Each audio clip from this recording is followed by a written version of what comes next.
Professor Asif নজরুলের কাছে যেতে চাই। প্রফেসর আসিফ নজরুল, জনগণ যে এরকম হিংস্র বা নৃশংস হয়ে উঠছে, তার জন্য কি আপনার মনে হয় যে এই হিংস্রতা বা নৃশংসতাটা অনেকটা মত মোড়লরা সৃষ্টি করছেন, তাদেরকে এক ধরনের উস্কে দেওয়া হচ্ছে, খেপিয়ে তোলা হচ্ছে, এবং অনেক সময় তার সফট বিশ্বাসকে অনেক বেশি উগ্র করে তোলা হচ্ছে? আপনার মতটা একটু শুনতে চাই প্রফেসর আসিফ। প্রথমে আপনাকে ধন্যবাদ জানাই, এটা নতুন শব্দ শুনলাম, মত মোড়ল, ভালো লেগেছে শব্দটা শুনে। এটা খুব কমপ্লেক্স একটা সিচুয়েশন, হ্যাঁ, খুব কমপ্লেক্স একটা সিচুয়েশন। ওখানে এক্স্যাক্টলি কি ঘটেছে আমি কিন্তু অনেকগুলো পত্রিকা পরে বুঝতে পারি নাই, যতটুকু বুঝতে পেরেছি, আমার ভুল হলে আমি সরি। আমার নিজের কাছে মনে হয়েছে কি, প্রথম হচ্ছে বিচার বহির্ভূত হত্যাকাণ্ড যেটা, সেটা সরকার কাহিনী করুক আর জনগণই করুক, বিচার বহির্ভূত হত্যাকাণ্ডর বান্ধব এবং সহনীয় একটা পরিস্থিতি কিন্তু বাংলাদেশে ধীরে ধীরে সৃষ্টি হয়েছে। আপনি দেখেন, স্যার কারেক্টলি বলেছে, এর আগে ছেলে ধরা সন্দেহে কিন্তু পিটিয়ে মারা হয়েছে, একাধিক ঘটনা ঘটেছে। এবং এর আগে আমার ঠিক মনে আসছে না, গত 2-3 বছর আরেকবার আপনার এরকম গণপিটুনি ঘটনা ঘটেছে। আমি নিজে আপনার হাতিপুলের দিকে ছিনতাইকারী সন্দেহে গণপিটুনিতে হত্যার ঘটনা দেখেছি 5-6 বছর আগে, বাংলাদেশে হয়।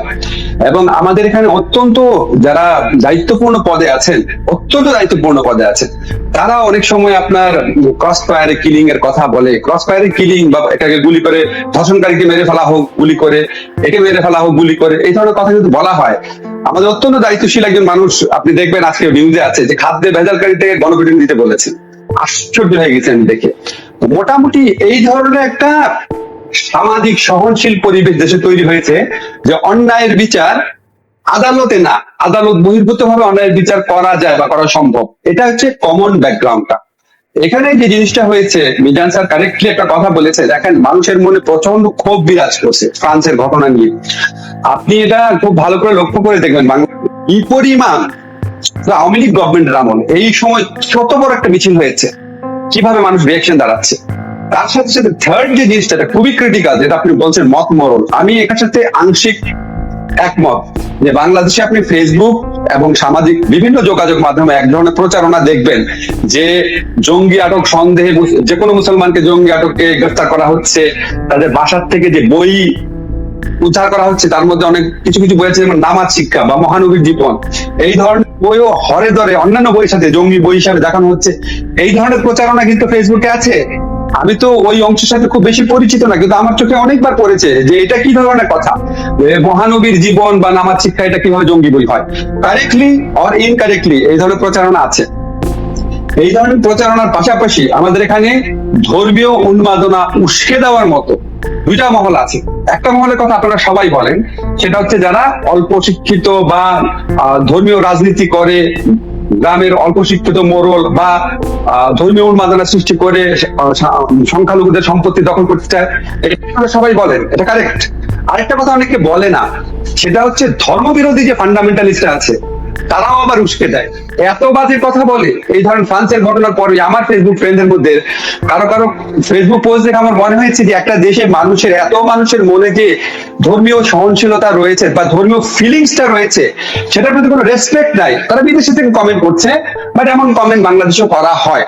তো ধর্ম সংক্রান্ত ব্যাপারে দুই ধরনের মৌলবাদ আমরা দেখি বা উগ্রবাদ আমরা দেখি। একটা হচ্ছে ধর্মের পক্ষে উগ্রবাদ, হচ্ছে ধর্মের বিপক্ষে উগ্রবাদ। সবকিছু মিলিয়ে প্রফেসর আসিফ নজরুল, আপনার কাছে না কি যে এই বিষয়টাকে আমরা ধর্মের পক্ষে উগ্রবাদ এবং ধর্মের বিপক্ষে উগ্রবাদ বলে একটু সরলীকরণ করছি? কারণ আমরা, আপনি যে ফেসবুকের কথা বলছিলেন, সেই ফেসবুকের মন্তব্যগুলির ক্ষেত্রে তো আমরা আসলে যে মন্তব্যগুলি পাই, সেখানে কিন্তু আমরা দেখি যে গালাগালি বা বকাবকি আসলে একটা নির্দিষ্ট মহল থেকেই বেশি আসে।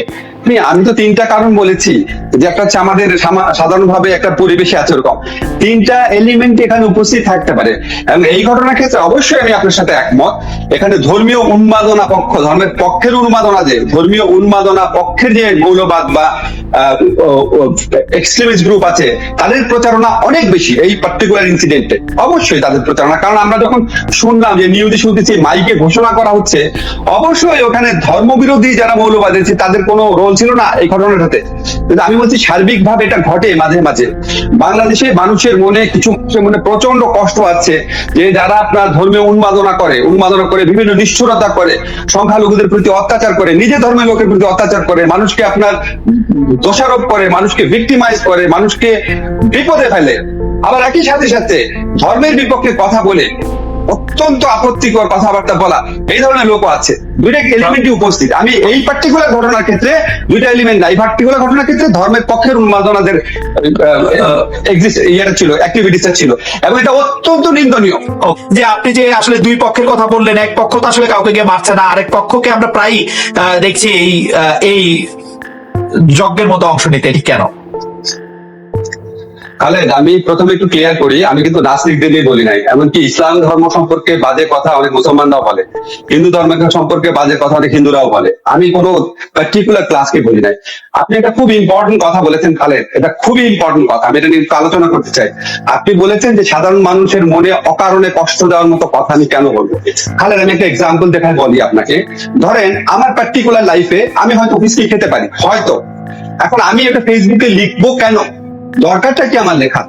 আমার একটা ফলোয়ার গ্রুপ আছে, সেখানে 8 লক্ষ 10 লক্ষ লোক আছে। আমি যদি লিখি হ্যাঁ আমি হুইস্কি খাই, হুইস্কি খাওয়া আমি মনে করি না খারাপ, ওয়াই, কেন, পারপাসটা কি?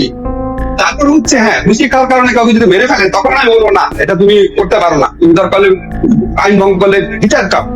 আবার ধরেন আমি মনে করি যে আমি এলজিবিটি তে সাপোর্ট করি না, ঠিক আছে, হোমোসেক্সুয়ালদের সাপোর্ট করি না বা লেসবিয়ানদের সাপোর্ট করি না, ধরেন। এখন আমি এটা লিখে দিলাম যে হোমোসেক্সুয়ালরা খুবই খারাপ, লিখে দিলাম, ধরেন। আমি কেন তাদের মনে কষ্ট দিব? তাদের মনে আমার কষ্ট দেওয়া উচিত না। এই যে আপনি কথাটা বললেন যে আমরা যারা মত মোরল আছি, এখানে অনেকে এই জিনিসটা খেয়াল করে না। আপনি মত মোরলের ভূমিকা আছেন, আপনি টেলিভিশনে যাচ্ছেন, পত্রিকায় লিখছেন, আপনি নিজেকে একটা খুব বড় পজিশনে দেখতে চাচ্ছেন, আপনি সাধারণ মানুষকে অকারণে কেন কষ্ট দিবেন? এটা থেকে আমাদের দূরে চলে আসতে হবে। কেন আগে বলতে হবে? এটা কি প্রয়োজন আছে যে সালামটা শুদ্ধভাবে কিভাবে হবে, এবং এটা বলতে গিয়ে ভুল করার কি প্রয়োজন আছে? আরেকটা কথা আছে, আমি একটু বলি। স্যার আমি একটু ছোট করে একটু বলতে চাই, কিন্তু আমরা কি কথা বলার সময় সবসময় খালি মনে রাখবো যে আমাকে পপুলিস্ট হতে হবে? কথা বলার সময় কি আমার সবসময় দেখতে হবে যে কোন জায়গাটা, কোন কথাটা মানুষ বেশি খাবে? কথা বলার সময় কি আমি আরেকজন মানুষ কি কি কথায় ভুল করেছে সেটি দেখিয়ে দিই আরেক পক্ষকে খুব খুব কারণ প্রফেসর জিয়া কি বলেছেন তার স্পিরিটে, সেটি কিন্তু আমরা অনেকেই বুঝেছি, কিন্তু যারাও বুঝেছি তারাও কিন্তু আসলে প্রফেসর জিয়ার এগেইনস্টে আমরা দাঁড়িয়েছি। প্রফেসর জিয়াকে আপনি চিনেন, আমি চিনেন, তিনি কিন্তু আসলে সালামের বিরুদ্ধে দাঁড়িয়েছেন, এটি আমার কখনো মনে হয় নাই। জি জি, না আমি প্রফেসর জিয়ার এক্সাম্পল এখানে টানছি না। জি খালেদ, আমি একটু ক্লিয়ার করি। আপনি যেহেতু আমার তো চট করে অনেক এক্সাম্পল মনে পড়বে না, আপনার আমার প্রসঙ্গ চলেছে, আমি আমার দিকের কোনো ব্যাপারে কোনো কথা বলতে চাই না, আমি ওভারঅল একটা কথা বলি। আপনি বলেছেন আমি পপুলিস্ট হব কিনা, আমি পপুলিস্ট কেন হবো? আমি তো ওই শব্দটাই ইউজ করলাম যে অকারণে আমি আঘাত দিব না। যদি কারণ থাকে, একটা লোক হুইস্কি খাওয়ার অপরাধে আপনি যদি তাকে পিটান, তখন এটা প্রতিবাদ করার কারণ আছে যে হুইস্কি খাওয়ার অপরাধে আপনি তাকে পিটালেন কেন? সে যদি অন্যায় করে থাকে আপনি তার বিরুদ্ধে মামলা করেন, এটা তো আমি অবশ্যই প্রতিবাদ করবো, মানুষ যা কিছু ভাবুক না কেন। আপনি দেখেন আমার ফেসবুক পোস্টে আমি লিখেছি ফ্রান্সে যে কল্লা কেটে ফেলেছে, এটা কোনোভাবেই সমর্থনীয় না, কোনোভাবেই এটা একসেপ্টেবল না। তো তখন আমি চিন্তা করবো পপুলিস্টের কথা? নো, আমার কথা হচ্ছে আমি অকারণে আঘাত দিব না, যেটা দরকার না এটা করবো না। আপনার মনে আছে বাংলাদেশে একজন মুক্ত মনের সাংবাদিক বলে পরিচিত, উনি একজন হিন্দু ধর্মের দেবীকে নিয়ে একটা ফেসবুকে স্ট্যাটাস দিয়েছিলেন, আপনার মনে আছে খালেদ? এটা নিয়ে অনেকে হিন্দু ধর্মের যারা আছেন প্রগতিশীল বলে পরিচিত, তারা অত্যন্ত রুষ্ট হয়েছিলেন। তো আমার কাছে মনে হচ্ছে তার দরকার ছিল না। আননেসেসারি মানুষকে মনে কেন কষ্ট দিবেন? কিছু কিছু জায়গায় মানুষ খুব সফট থাকে, যদি প্রয়োজন পড়ে দিবেন। কেউ যদি বলে যে সাইদি হুজুরকে চাঁদে দেখা গেছে, অবশ্যই আপনি প্রতিবাদ করবেন, অকারণে কষ্ট দিবেন, এটা বলছি। সেকেন্ড কথা খালেদ, আপনি আরেকটা কথা বলেছেন, আমাদের এখানে যারা মত প্রকাশের স্বাধীনতার কথা বলে, আচ্ছা প্রফেট সম্পর্কে এটা বলেছে তো অসুবিধা কি, মত প্রকাশ স্বাধীনতা? আরে বাবা, যখন প্রধানমন্ত্রী সম্পর্কে একটা কিছু বললে লোকজন জেলে যাচ্ছে, একটা পর একটা মামলা খাচ্ছে, তখন কেন বলেন না? যখন মন্ত্রীদের সম্পর্কে কথা বলে একজন ফিজিক্যালি যে ট্রিপল সাংবাদিককে যখন জেলে নেওয়া হয়েছে, তখন কেন বলেন না মত প্রকাশ স্বাধীনতা? তো আমার এখানে আপনি যদি প্রধানমন্ত্রীকে নিয়ে বলা যাবে না, আমাদের বঙ্গবন্ধুকে নিয়ে বলা যাবে না, আমাদের বড় বড় পাওয়ারফুল লোকদের সম্পর্কে বলা যাবে না, সরকারের অনেক কিছু সম্পর্কে বলা যাবে না, ওই সময় আপনি মত প্রকাশের স্বাধীনতা আছে এটা বলে আপনি সোচ্চার হন না। আর শুধুমাত্র প্রফেটের ব্যাপারে বা ইসলাম ধর্মের ব্যাপারে কোনো কিছু বলা হলে তখন আপনি মত প্রকাশের স্বাধীনতা আছে বলেন, এটা হচ্ছে অন্যায় এবং ডাবল স্ট্যান্ডার্ড। এই মিডিয়াও আসলে একই দোষে দুষ্ট। আমি মিডিয়ার সাবেক কর্মী হিসাবে সাবেক বিশিষ্ট সাংবাদিক আসিফ নজরুলের কাছে বিষয়টি জানতে চাইব যে মিডিয়াও তো নজর করে। আমি আপনার সাথে আংশিক একমত। আপনি মিডিয়ার কনস্ট্রেইনটা যদি খুব ভালো করে খবর নিয়ে দেখেন, মিডিয়ার অনেক কনস্ট্রেইন আছে। আপনার মনে আছে বর্তমান সরকার একজন মন্ত্রীর বিরুদ্ধে প্রবীর নাম একজন সাংবাদিক, সরি আমার পুরো নামটা মনে নাই, প্রবীর শিকদার।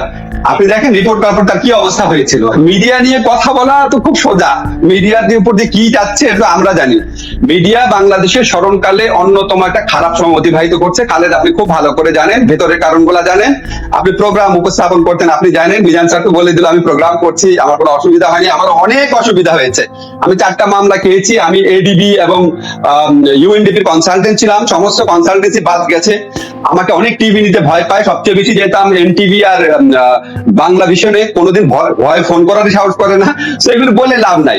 আর এখন আমি যে কথা বলি সেটা আমি অনেক সেলফ এডিট করে বলি। আমার খুব ইচ্ছা করে বাংলাদেশের ইতিহাস নিয়ে আমার মূল্যায়নগুলো বলতে, আমার খুব ইচ্ছা করে ভারতের সাথে বাংলাদেশ সম্পর্কে নিয়ে অনেক কিছু বলতে, কিন্তু সেখানে আমি অনেক সেলফ এডিট করি, সেলফ রেস্ট্রেইন করি, সেলফ সেন্সার করি, ঠিক আছে। আর প্রশ্ন যেটা ছিল, দেখেন মিডিয়াকে আপনি ব্লেম করলেন, মিডিয়া তো কনস্ট্রেইন। মিডিয়াকে আমার আপনার টাকায় চলে, আমার আপনার টাকায় চলে যারা, আমার আপনার ট্যাক্সের টাকায় যারা চলে, যারা বেতন পায়, বড় গাড়ি চড়ে, বড় বাড়িতে থাকে, ক্ষমতা দেখায়, এই বাহিনী বলেন, বিচার বিভাগ বলেন, সরকার বলেন, আমরা বলেন, আমার টাকায় সে চলে, আমাদের জনগণের টাকায় সে চলে। বাংলাদেশের সংবিধান লেখা আছে তারা হচ্ছে আমাদের সেবক। মিডিয়াকে আমার আপনার টাকা চলে, তাদেরকে আমরা বেতন দেই, তাহলে এটা তাদের বিজনেস। এবং মিডিয়া কি ইয়ের মধ্যে সংবিধান বলে দিয়েছে তারা আমাদের সেবক? তো মিডিয়ার সাথে ওদের কম্পেয়ার করেন কেন? মিডিয়ার অনেক কনস্ট্রেইন্ট আছে। বাংলাদেশের মিডিয়া মুক্ত পরিবেশে কি সাংবাদিকতা করেছে খালেদ, সেটা আমরা এরশাদ আমলে দেখেছি। আনফরচুনেটলি এরশাদ আমলে দেখেছি, এরশাদ আমলে আমরা দেখেছি মুক্ত সাংবাদিকতা কি ছিল। এই সরকারের সময় আপনি কি দেখেন? এই সরকারের সময় বাংলাদেশে কার্টুন দেখি না, কারণ শিশির ভট্টাচার্য আওয়ামী লীগ সরকারকে সমর্থন করেন, সেই জন্য দেখি না সম্ভবত। আমি জানি না, আরো কারণ আমি জানি না, কিন্তু অনেক সরকারি কিশোর কেন গ্রেফতার হলো খালেদ? কেন গ্রেফতার হলো? আপনি এরশাদ সরকারের সময় বলেছিলেন আপনি একটি কার্টুন পত্রিকা, উন্মাদ পত্রিকা পর্যন্ত কালো কালি দিয়ে মুড়ে দেওয়া হয়েছিল। প্রফেসর আসিফ নজরুল, আপনি জানেন যে আমরা আসলে ওই সময় সাংবাদিকতা দেখেছি। এই সরকারের সময় কিন্তু আপনি মুক্তিযুদ্ধ মানে কি বিদেশি পদকের মধ্যে খারাপ শোনা, বালিশ কাণ্ড, রূপপুর, যা কিছু হয়েছে মিডিয়াই তো বলেছে। মিডিয়ার কোন খবরটা মিডিয়া আসলে দিয়ে, মানে আপনার কথা বলার ক্ষেত্রে হয়তো আমি জানি না, মানে আপনি হয়তো অনেক কিছু ফেস করতেছেন, কিন্তু রিপোর্ট তো আমি কোনোটা কম করতে দেখি না। না খালেদ, আমি একটু আপনাকে জিজ্ঞেস করি, আপনি যে বলেন রিপোর্ট কম দেখেন না, একটা এক্সাম্পল হিসেবে বলি। আপনি তো বিএনপি আমলে প্রধানমন্ত্রী পুত্রদের বিরুদ্ধে রিপোর্ট দেখেছেন, কিন্তু থিওরিটিক্যালি আপনি বলেন উইথ অল ইউর অনেস্টি, এখন কি বর্তমান প্রধানমন্ত্রীর পুত্রের বিরুদ্ধে যদি কোনো অভিযোগ পাওয়া যায় এটা ছাপানো সম্ভব? আপনি হ্যাঁ বা না বলেন। আমি জানি না সম্ভব কিনা, কারণ পত্রিকা এবং টেলিভিশনের যুগ এই সময় আসার পরে সেটা অনেকটা অন্যরকম হয়েছে। কিন্তু আমি আপনাকে বলি, পদ্মা সেতুর সময় কিন্তু প্রধানমন্ত্রীর ইনভলভমেন্ট, প্রধানমন্ত্রীর একজন উপদেষ্টাকে সেই পদ থেকে সরে যাওয়া, যিনি বলেছিলেন যে তিনি গুলাগ বন্দরে পাঠিয়ে দেওয়া হয়েছে, একজন সিনিয়র সচিবকে যিনি এখন জার্মানির রাষ্ট্রদূত, তাকে জেলে পাঠানো হয়েছে। এবং সেই প্রত্যেকটা ইঙ্গিত প্রত্যেকটা পত্রিকায়, প্রত্যেকটা টেলিভিশনে প্রধানমন্ত্রীর দিকে ছিল। আপনার মনে থাকবে প্রফেসর আসিফ নজরুল। তাহলে এটা কবে? পদ্মা সেতু 2013 আগে। আমি আপনাকে বলি বাংলাদেশে আমি যেভাবে দেখি, বাংলাদেশে শেখ হাসিনা সরকার যখন 96 ছিল তখন বাক স্বাধীনতা ছিল। শেখ হাসিনা সরকার যখন 2008 আসছে, প্রপার ইলেকশনে বাক স্বাধীনতা ছিল, অনেকাংশ ছিল। যখন ভুয়া ইলেকশন প্রথমটা হলো 2014, তখন বাক স্বাধীনতা অনেক কমে গেছে। 2018 সালের অবিশ্বাস্য নির্বাচনের পর এটা আরো কমে গেছে, গ্র্যাজুয়ালি কমে গেছে।